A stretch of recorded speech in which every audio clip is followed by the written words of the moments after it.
We hebben een wet in Tuberien com a data voor de ano 1962 e essa grande corre voor de refineria tecu na web den qual antes estava a transportar combustível. Our web aruba een wet in trabalho andando para cambiar essa grande como que a parte que não já não tem uso para mais tempo cava, pero o aspecto de asbestos também é bem para adiante. É a área que a tem atenção de web é uma pós chiquito. Trabalho na yata andando como que tuberia na aqui tá cobrir com asbesto e web tá consciente de preocupação de vecindário.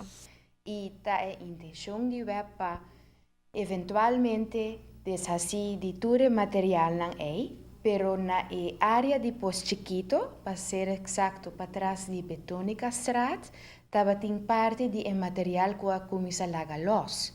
E agora nós começamos a acelerar o plano e nós a começar com o trabalho para deshacer de material. E agora que nós a comecei, pero estava tem começar com ele, estava tem a situação com o contratista que nós trabalha com ele inicialmente não estava certificado para DTI, então nós a stop o trabalho mesora e nós a informatura habitante não. E agora que nós temos contratista novo. A contratar agora também experto ribe terreno de asbesto para controlar o trabalho de contratista junto com o DTI. Lo reanudar e fazer aqui mais responsável possível. Nós a informar o habitante inicialmente que nós vai fazer o trabalho e nós a organizar também dia 13 de março encontro especificamente para o habitante para não por expressar a preocupação sobre como vai vir algo hobby sério e nós a compreender também que tem inquietude e preocupação. Durante o encontro de 13 de março há ampla oportunidade para fazer perguntas, expressar inquietude e nós permitir também de manter na altura.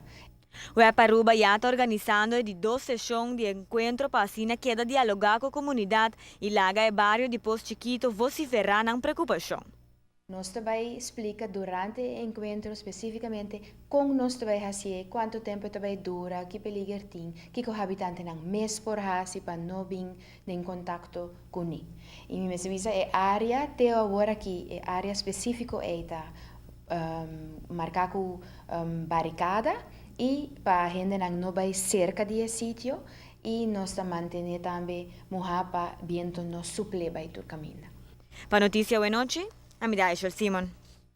No futuro, o web tem planeado para remover toda a tuberina aqui, pero para agora é a área mais urgente que não está concentrar a budget na Pós Chiquito. Mestre mencionou que o web está cambiando, ponendo tuberina novo para roubar tempo acaba e não tem problema de asbesto e está segurar a saúde de nossa comunidade.